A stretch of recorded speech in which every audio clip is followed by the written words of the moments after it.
My name is Lucy Smith. That day I found a bottle of personal lubricant in my husband's bag. I didn't argue or make a scene. I simply replaced it with super glue. At 2 a.m. Our new postpartum caregiver ended up in the emergency room. John was taking a shower in the bedroom. His phone kept vibrating in the bag, waking me from shallow sleep. I checked it, another 400 spam call.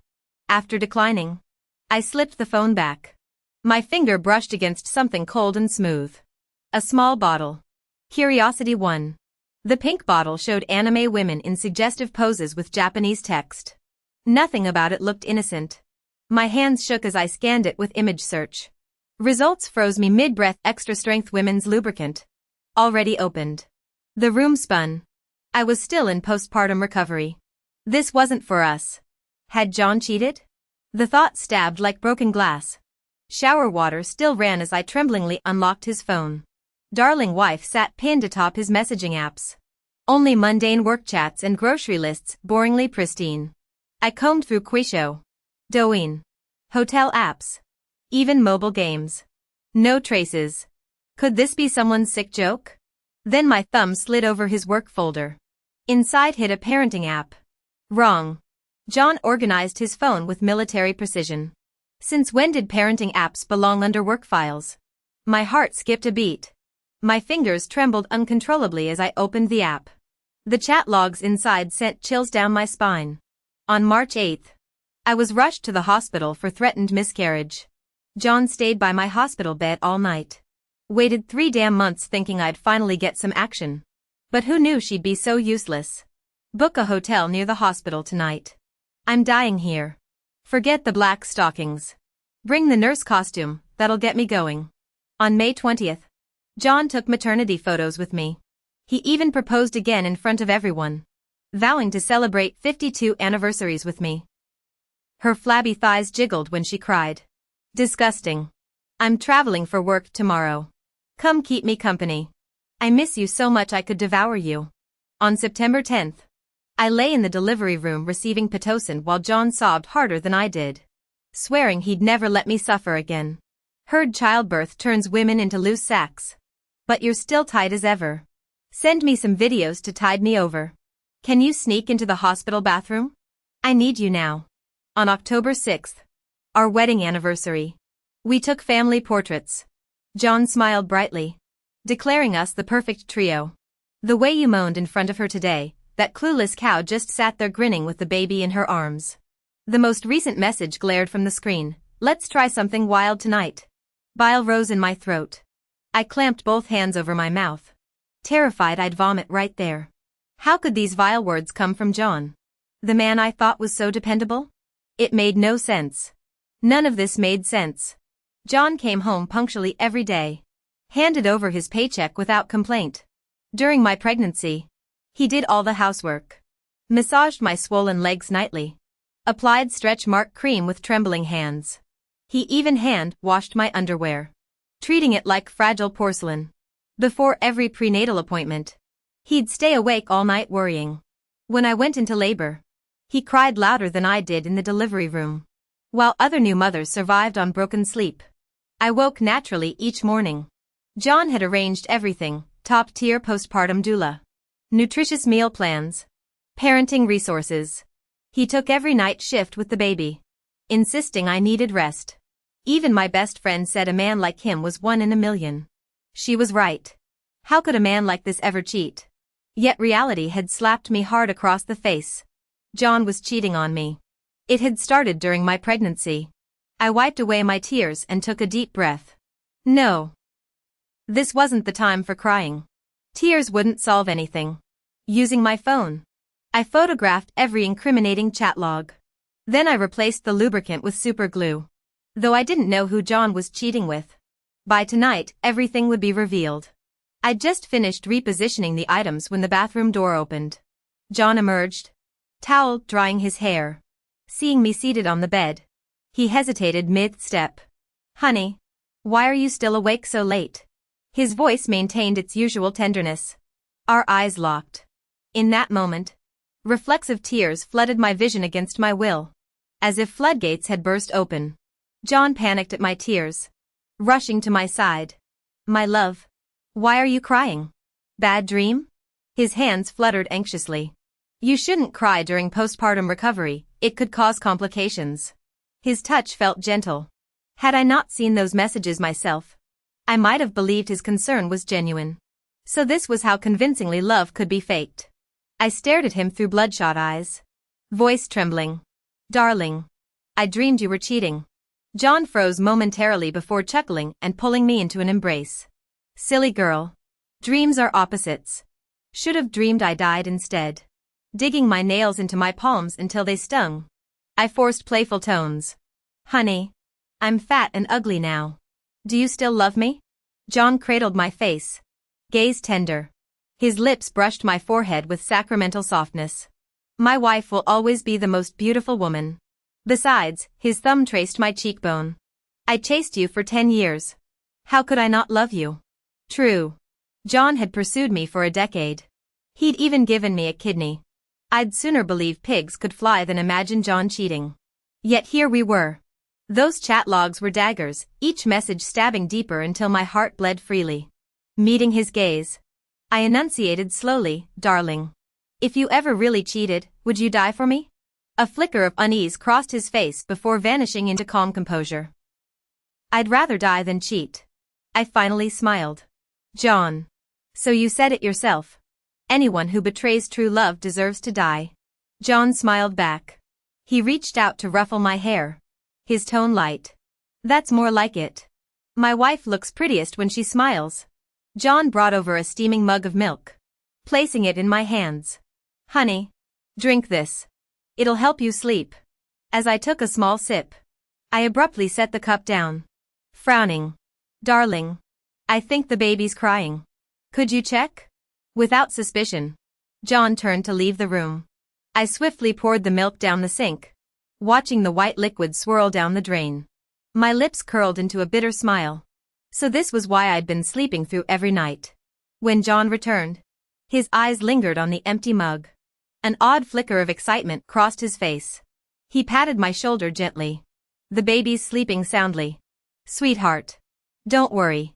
I nodded, feigning drowsiness with an exaggerated yawn. Good. Let's sleep then. The bedside lamp clicked off, plunging us into darkness. I closed my eyes, regulating my breathing to mimic deep slumber. At 1 a.m., I felt John's tentative taps on my cheek. Honey? Honey? I maintained steady breaths, adding soft snores for authenticity. After prolonged stillness, the mattress shifted as John slithered out of bed with exaggerated care. I waited until his footsteps faded before checking the time. 1:07 a.m. Impressive dedication, meeting his mistress this late. Grabbing my phone, I trailed him through the dark house. My pulse quickened when he turned toward the nursery instead of the front door. Had my earlier test altered his plans? The truth proved far more repulsive. Thought you weren't coming tonight. Brave of you, what if she wakes? Heard a feminine voice from the nursery. My heart turned to ice. Breathing became difficult. It was the voice of Emily Brown, the postpartum nurse. Emily was the one John had chosen for me. She usually wore simple clothes, her hair casually tied in a low ponytail, almost never wearing makeup. Though around my age, she maintained perfect professionalism. Aside from caring for me and the baby, she stayed in her room to minimize contact with John. I'd never suspected her. The rustling of clothes being removed snapped me back to reality. John's voice dripped with primal urgency. Like a starved beast. She's sleeping like a log. Emmy. Let me touch you, I'm dying here. Emily's tone held faint unease. I thought I heard her ask what you'd do if she discovered an affair. Does she suspect something? John dismissed it effortlessly. Relax. She trusts me completely.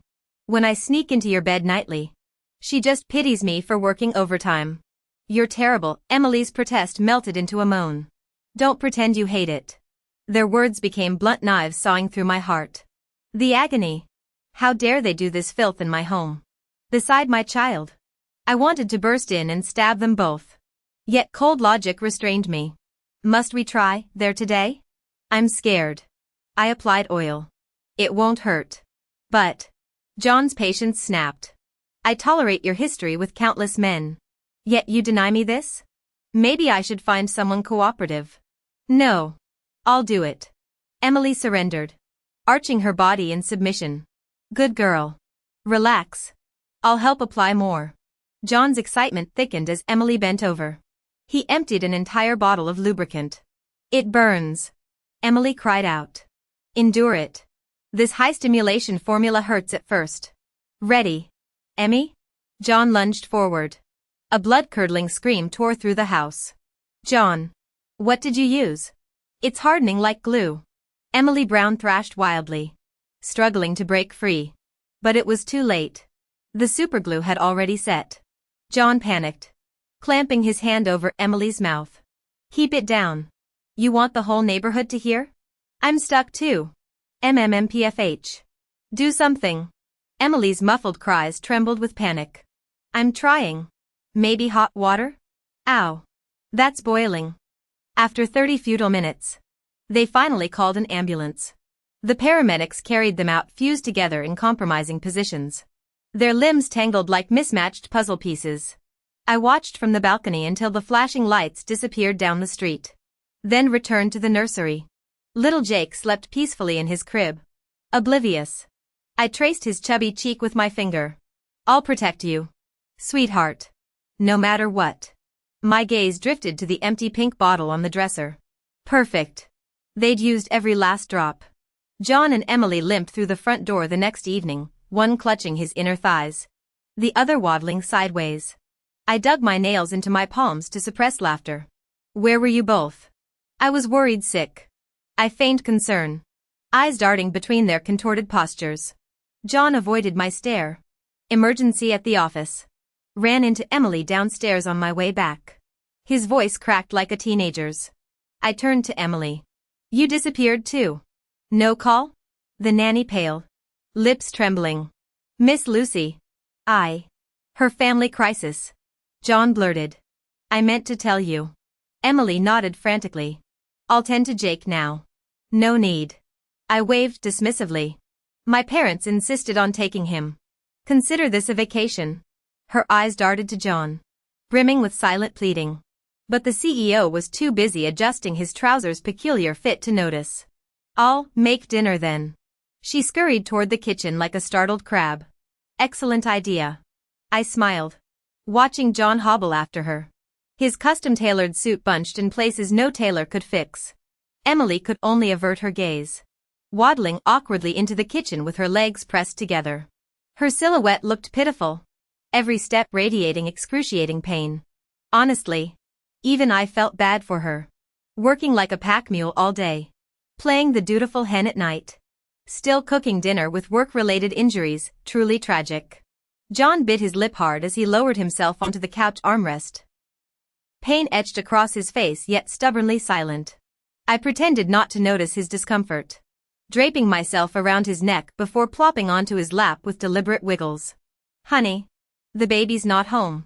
I purred, grinding against him. We finally have time for just the two of us. John's body turned to stone, complexion graying. His knuckles whitened against the couch cushions until he suddenly shoved me away with startling force. I staggered backward, nearly falling. Sweetheart. I didn't mean, he stammered, panic flashing across his face. Steadying myself, I casually glanced at the dark stains spreading across his trousers, fresh blood seeping through. John? What's wrong? I feigned concern, reaching for his waistband. Let me see. He recoiled like scorched flesh, wrenching his injury in the process. Just, sudden bathroom emergency. He hissed through clenched teeth, crab-walking toward the restroom with clamped thighs. I lounged on the sofa, savoring his humiliated shuffle. They'd never suspect the hidden cameras I'd installed everywhere today, bathrooms included. On the surveillance feed, John gingerly peeled back bandages to reveal raw, oozing flesh. His trembling hands unscrewed a medicinal ointment, each application making him suck air through teeth. The sight filled me with dark satisfaction. Who knew super glue could cause such glorious damage? My imagination wandered to Emily's predicament. Larger wound area meant exponentially more suffering. Nearly 30 minutes passed before John emerged from his ordeal, every step a fresh torture. His legs trembled uncontrollably as he walked. I glanced up at him, feigning concern. "Honey, are you sure you're okay?" John forced a weak smile. "Really? I'm fine." I smiled sweetly. "Good. Let's eat. I prepared a feast for you both." John froze when he saw the dining table spread with spicy crayfish, garlic scallops, and chili crabs. His voice shook. "Sweetheart, why so much seafood?" I cheerfully pushed them into their chairs. "You've both worked so hard caring for me during my recovery." Placing giant shrimp in their bowls, I urged, "Eat up. Don't be shy." Emily turned pale, her knuckles whitening around her chopsticks. John's hands shook as he peeled shells, sweat beading on his forehead. Casually sipping my postpartum recovery smoothie, I remarked, "Did you hear about that scandal in our building? Some couple got stuck together during activities. Had to go to the ER naked." John dropped his shrimp. I continued innocently, "Do you know who it was, honey?" His eyes darted away. How would I know? "Why aren't you eating? Feeling unwell?" They forced strained smiles, choking down food while I enjoyed my meal. 4 days. I ordered them decadent takeout cream cakes, fried chicken feasts, Szechuan hot pots. John developed an awkward waddle. Emily could barely sit without wincing. On the 3rd night, Emily snapped. In the guest bedroom, she hissed, "John, I'm done. Transfer $100,000 to my account now." "You're insane," John growled. Emily yanked down her pants, revealing oozing sores. "The doctor says permanent nerve damage. Want your wife to find out about us?" John's jaw clenched. "You're blackmailing me?" "Call it motivation." Emily spat, standing her ground. "This isn't a threat. It's a transaction. You give me money, I disappear, and everyone stays safe. Otherwise," she left the sentence hanging. But the implication was crystal clear.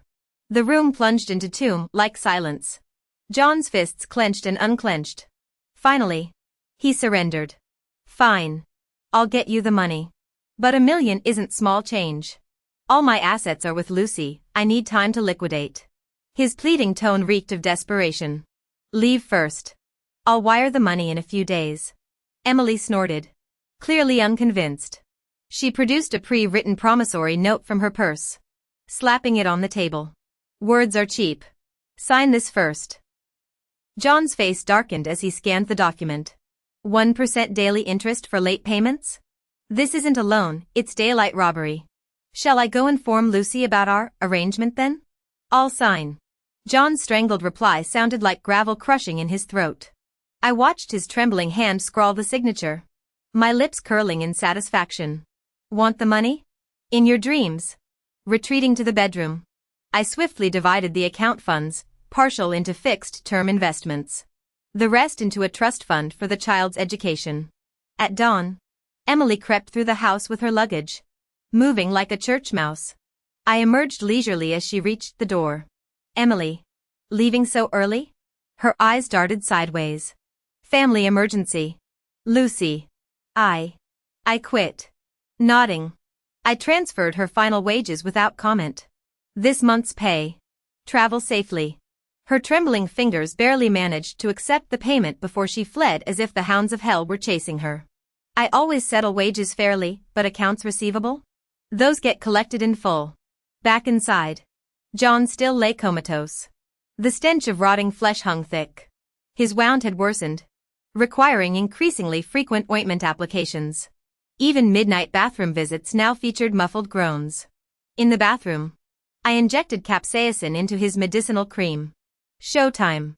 Replacing the tube, I returned to bed smiling. John awoke moments later, shuffling to the bathroom like a zombie. The festering wound now sported blackened necrosis. Sweat beaded his forehead as he cleaned it with medicated cotton swabs. "Let the games begin. TSK, TSK. How did it get this bad?" I couldn't help muttering. John really had an impressive pain tolerance. Surviving these past few days without complaint, guess he's tougher than he looks. John squeezed out a glob of ointment and smeared it across the inflamed area. His entire body suddenly went rigid. The blood-curdling scream that followed could have shattered glass. "Aha. I burst through the door pretending panic. Honey. What's wrong? His face contorted grotesquely. Veins bulging across his forehead like live wires. Clawing at the oozing rash. He left bloody streaks across the floorboards. Hospital. Now. He roared. Faking confusion. I tilted my head. But sweetheart, since when do hemorrhoids grow on your groin? He was beyond answering. Frantically scratching until he collapsed unconscious. Only then did I leisurely dial 911. In the ER waiting area. The doctor removed his glasses wearily. Massive tissue necrosis with secondary infection. We've got two options, risky antibiotics or, he trailed off meaningfully. Chop it off. I declared without hesitation. The resident blinked. Ma'am. Perhaps you'd like to. Where do I sign? I snatched the consent form. Scrawling my signature with theatrical flourish. John stirred awake 36 hours later. Anesthesia fog slowly lifting. His dazed eyes finally focused on me standing beside the hospital bed. Lucy. The divorce papers hit the bedside table with a slap. It's over. I get full custody and all assets. His cracked lips trembled. Baby. This isn't funny. We can work through. Funny? I cut him off. Jerking my chin toward his bandaged crotch.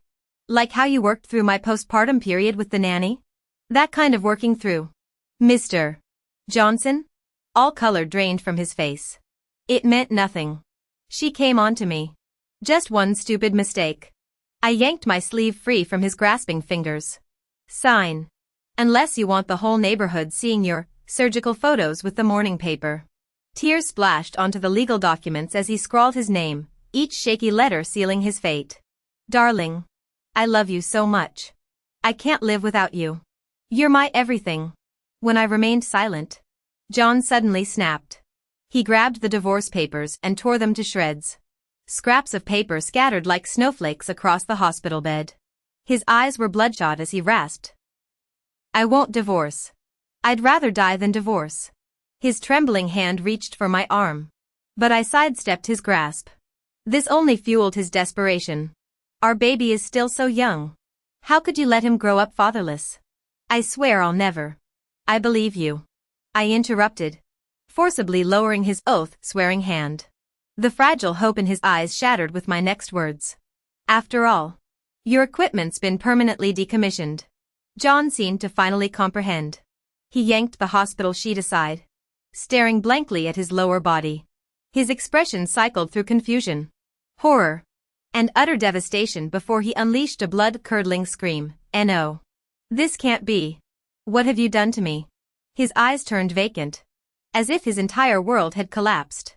I stated calmly. It was a surgical complication, the doctors can confirm. Though I must admit, I signed the consent form rather enthusiastically. Lucy. He thrashed wildly, four tubes tangling around him as he tried lunging at my throat. I calmly produced backup divorce papers from my bag, slapping them across his face. The bold text, all assets to wife, covered his eyes like a final insult. Over my dead body. John's voice cracked with hysteria. You can't divorce without my consent. Even if you did. You're unemployed. Who do you think the judge would grant custody to? When I stayed silent, he began chuckling with disturbing delight. His expression softened unnervingly. We can fix this. Darling. Just let them stitch you up too. Then we'll be even just like before. HM? My blood ran cold. Even now. He managed to shock me. John's eyes gleamed with twisted conviction. You're overweight and stretch marked after childbirth. No one else would want you anyway. Transfer Emily $1 million and she'll disappear forever. We can start fresh. I barked out disbelieving laughter. Of course. He added magnanimously. You'll need to obey my every word from now on. Silently, I picked up the steaming thermos. With deliberate calmness, I poured scalding water across his groin. Oops. I deadpanned, watching him scream. My hand slipped. Ah. John curled into a ball, face flushing crimson with pain. He couldn't utter another word. Finally, silence.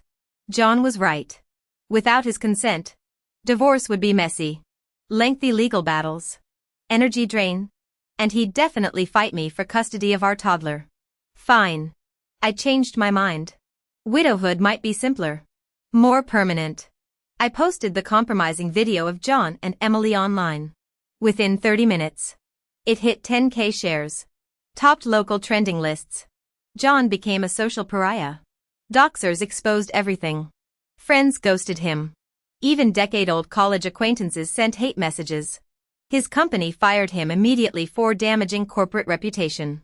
Now we're both unemployed. Meanwhile, John's hospital room became an Instagram hotspot. Patients and visitors detoured to gawk through the glass. Some barged in to spit on him. The relentless humiliation broke him. He started smashing 4 poles, screaming obscenities at nurses until they avoided his corridor. The hospital eventually moved him to an isolated wing. I installed hidden cameras facing his bed during transfer. Now I watch his meltdowns live-streamed during coffee breaks. Surprisingly therapeutic. His transaction records revealed I wasn't his only victim. This went deeper, an entire black market operation. I began discreet inquiries in mom groups. Found others. Some suspected their husbands but lacked proof. Most were like me. Obliviously drinking drugged night milk. Praising their thoughtful spouses. Emily's maternity agency wasn't what it seemed. Behind their professional postpartum care front, they targeted new fathers. Their training manual required dowdy low ponytails, oversized scrubs, and scuffing heels to project wholesome simplicity. Fresh recruits mastered the art of playing dumb. At work, these postpartum caregivers deliberately avoid excessive contact with the new dads. Some even act awkwardly reserved, making many new moms lower their guard. Who would have guessed that beneath those plain nursing uniforms hid lacy lingerie? This forbidden temptation under their wives' noses proved irresistible to many fathers. They reveled in the thrill of secret affairs. That's why caregivers like Emily became highly sought after, not only commanding premium salaries but also receiving generous overtime bonuses from these men. To prevent further victims, we submitted our evidence to the police. Authorities prioritized the case, launching a raid that swiftly shut down the agency. Multiple suspects were apprehended on site. Unfortunately, Emily managed to escape. She reappeared in John's hospital room surveillance footage, masked except for her cold eyes. Several burly tattooed men loomed behind her. John lay listlessly in bed. But when Emily removed her mask, hatred burned in his eyes. "You bitch. This is all your fault. If you hadn't seduced me." Emily snorted derisively. "Did I force your pants off? Can't control your dick. So now it's my fault?" As John strained to reach the call button, a thug twisted his arm backward. "Ack. Stop. Let's talk," he yelped, sweating. "When are you paying what's owed?" Emily demanded. "Lucy took everything. Go after her," John whimpered. "She replaced the lube with superglue. She ruined us." In desperation, he tried redirecting Emily's rage toward Lucy. Unmoved, Emily gripped his collar, snarling, "Think I'm stupid? No money today, you die here." Through tears, John bargained, "What if I lure Lucy here?" His vicious expression revealed murderous intent. Soon after, Lucy's phone rang. "Honey." John feigned calm. "I'll sign the divorce papers. Come now." "On my way," Lucy replied flatly. Watching the live feed, John excitedly told Emily, "Lucy's coming." Emily spat in John's face, her expression dripping with contempt. "You're disgusting. Selling out your own wife so easily." John gritted his teeth. "She betrayed me first. She ruined everything I had. Why should I protect her?" 30 minutes later, Emily was pacing impatiently. She slapped John hard across the face. "Why isn't she here? Are you two playing games with me?" John's head snapped sideways from the blow, blood trickling from his split lip. "And maybe traffic. I'll call her again." When the phone rang this time, John's voice shook with urgency. "Lucy, where are you?" I whispered dramatically into the receiver. "John, the police said they tracked Emily's location. She might be coming to the hospital. Keep her there when she shows up." Before John could respond, Emily snatched the phone and smashed it against the floor. The device shattered into pieces. "So you're the rat who turned me in." Emily's eyes burned with murderous rage. As John tried scrambling off the hospital bed, a hulking bodyguard shoved him back down. The metal bed frame screeched across the floor. It's Lucy's lies. I didn't. John's protest died as the bodyguard stuffed a sock in his mouth. Emily flicked her wrist. Teach him manners. Fists rained down on John's curled-up body. A sickening crack echoed through the room, likely more ribs breaking. Sweat poured down John's ashen face. Muffled whimpers escaping through the gag. Put your backs into it. Emily barked, watching with grim satisfaction. Thud. Thud. Thud. The brutal punches intensified until John's body went limp, his eyes rolling back. Enough. Emily finally raised her hand. She leaned over the battered man and spat on his bloodied hospital gown. Filthy cheaters deserve worse. As Emily's crew turned to leave, police officers swarmed the doorway. Handcuffs snapped around her wrists. John was rushed back into surgery. But the damage proved fatal.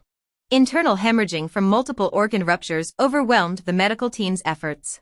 His heart monitor flatlined at 3:17 a.m. In his final moments, John's last wish was to see me one final time. I still went. The John on the hospital bed had been beaten beyond recognition, barely resembling his former self. When he saw me enter, his eyes suddenly brightened with what seemed like a final surge of vitality. With great effort, he raised his hand, reaching toward me. Wife. I love you. I stood motionless, a sarcastic smile curling at the corner of my lips. I mouthed 3 words back at him. Go. Die. Now. He understood. The light in his eyes instantly dimmed. His body convulsed violently before his hand fell limp. John was dead. A single tear still clung to the corner of his eye. Nothing but crocodile tears. Not a single ripple stirred in my heart. Meanwhile, Emily's life had also reached its end. She faced charges including voluntary manslaughter and prostitution, ultimately receiving the death penalty for multiple concurrent convictions. Standing outside the courthouse, I looked up at the brilliantly shining sun. The road ahead remained long,